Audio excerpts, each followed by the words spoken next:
kesadaran politik Islam ya, tanpa diimbangi dengan profesionalisme ya, tanpa diimbangi dengan kerja keras terutama dalam bidang sains dan teknologi, itu tidak banyak berbuah ya. Tidak banyak produktif membebaskan umat ini dari keterpurukan. Sebaliknya ya, mereka yang profesional, mereka yang punya karya, yang kontribusi yang hebat dalam sains dan teknologi, tetapi tidak punya kesadaran politik, itu akan dimanfaatkan oleh penjajah.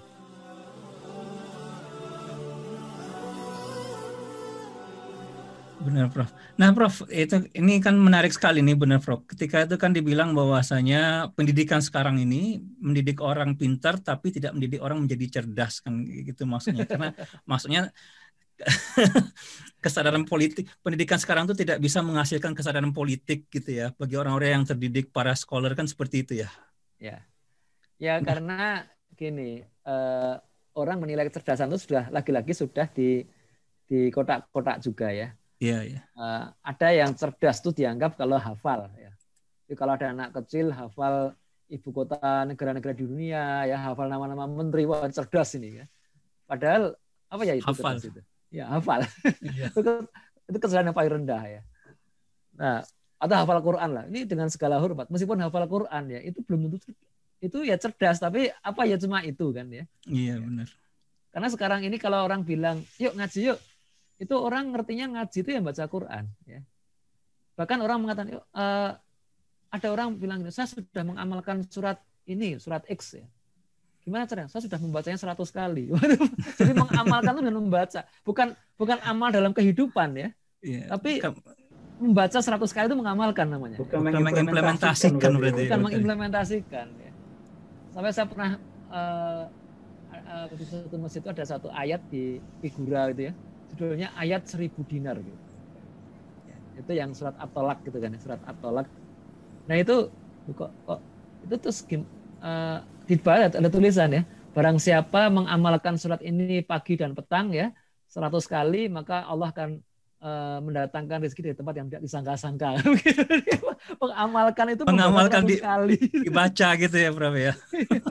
Itu ibaratnya orang gitu. Ke dokter sakit pusing-pusing ya, batuk-batuk, pilek gitu, dikasih resep ya, resepnya bodrek ya. Anda minum bodrek sehari 3 kali ya, ini minum untuk 3 hari gitu kan ya. Insya Allah sembuh gitu.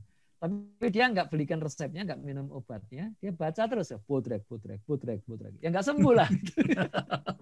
Benar itu. Nah, itu persoalannya begitu. Nah kemudian ya baru belakangan ini ya kira-kira 20 tahun terakhir lah itu orang baru berpikir tentang kecerdasan multi ya. Orang tidak lagi cuma kecerdasan menghafal ya. Mungkin kalau dulu menghafal, menulis, membaca, berhitung gitu kan ya. Atau kecerdasan intelektual. Sekarang ada kecerdasan fisikal, kecerdasan interpersonal, kecerdasan intrapersonal, macam-macam gitu kan. Ada yang 8, ada yang 12, banyak lah itu aspek kecerdasan yang itu tidak selalu harus berhubungan. Ya. Ada orang kecerdasan membaca, berhitungnya rendah ya, kecerdasan matematisnya rendah, tapi dia interpersonalnya tinggi dia. Kalau suruh negosiasi, wah tokcer lah dia. Orang mau cari bisnis gitu, suruh dia yang maju. Insya Allah laku gitu. Dan dia ngitungnya nggak pinter dia kan. Nah, itu kan nggak dihargai. Nah, termasuk kecerdasan politik ini. Ya. Kecerdasan politik itu mungkin disebut dengan kecerdasan intrapersonal ya.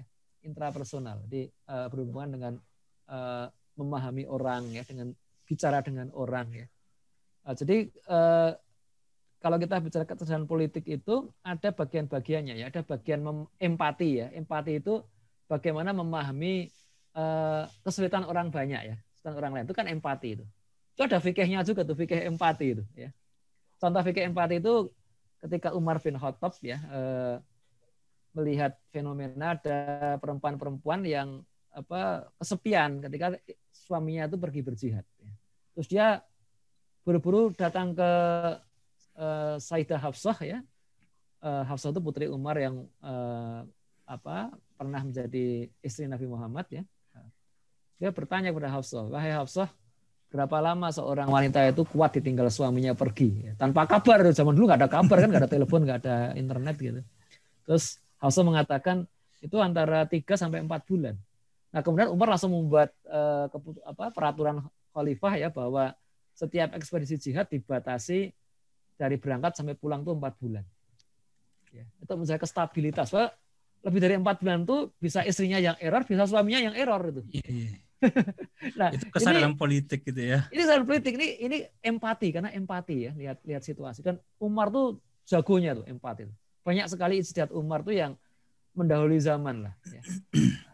Itu pertama. Yang kedua adalah setelah empati itu adalah mencari solusi ya. Mencari solusi dengan solusi ya, bukan dengan masalah baru ya.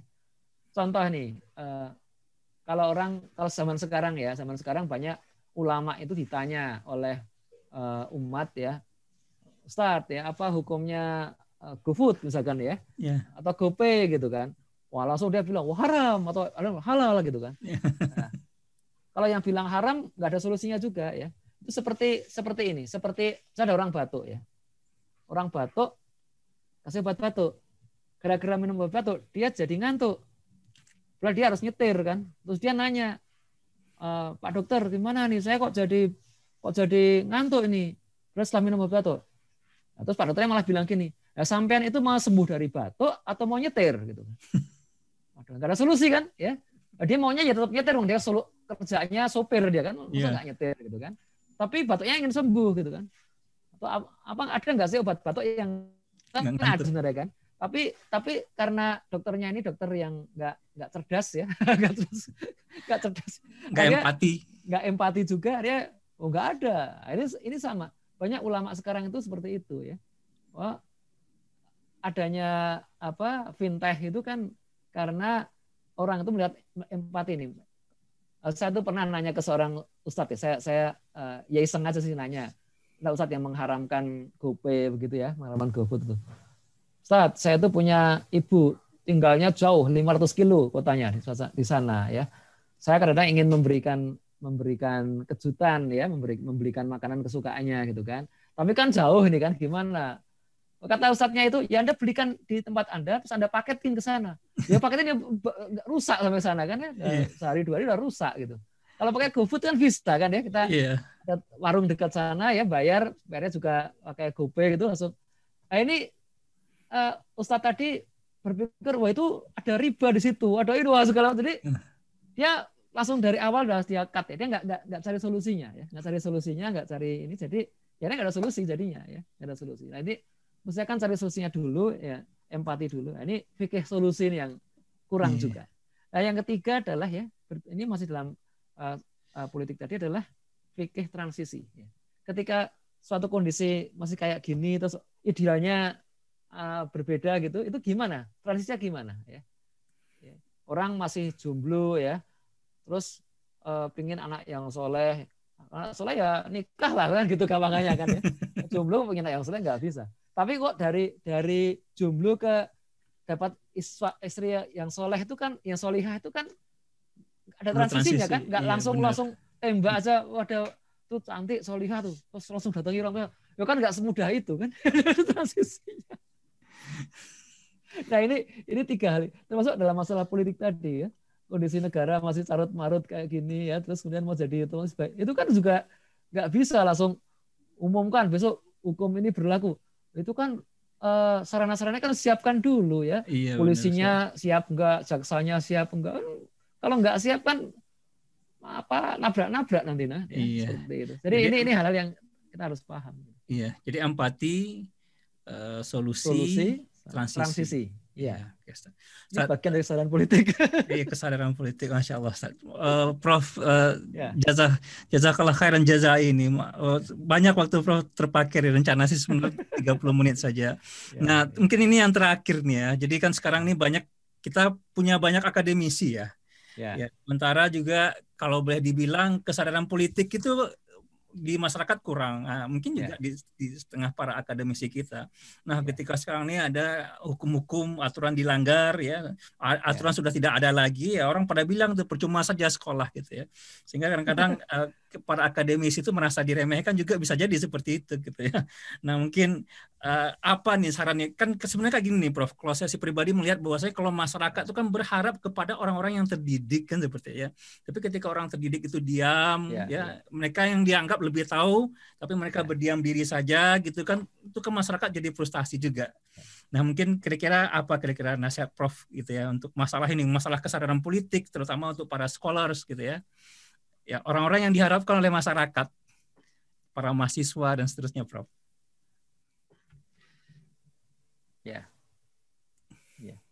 Jadi memang gini ya, mayoritas ilmuwan ya, mayoritas akademisi itu tidak berani berpikir politik. Ya. Itu hukum alam itu. Hukum alam ya Prof ya. Terputus ya. Suara saya kedengaran? Kedengaran Prof, kedengaran ya. Jadi mayoritas kedengaran Prof, mayoritas para akademisi itu tidak berani berpikir politik ya, itu Prof bilang barusan. Iya.